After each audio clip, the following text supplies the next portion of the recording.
حركات تسويقية صايعة. الجزء ال 14. تخيل تعمل حركة تخلي الناس تيجي تستناك كل يوم الصبح قدام باب محلك لحد ما تيجي وتفتح. دي بيتزا هو مطعم صغير وعادي جدا موجود في انجلترا. المطعم عمل حركة بسيطة جدا بس عبقرية جدا قدرت تجيب له ملايين المشاهدات. الحركة ببساطة انه عمل لنفسه عرض دائم واعتبره شعار للمطعم، وهو فيرست كاستمر فري، يعني الزبون الاول مجانا.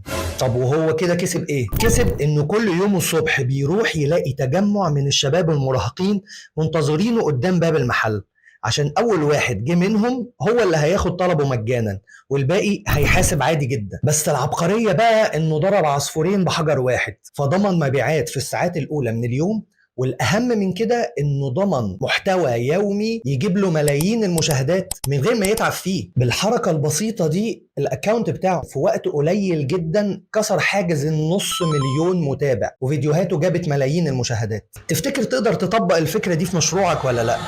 عموما ده كان مطعم في السليم، وانا مصطفى الحداد من سوشيال تيم.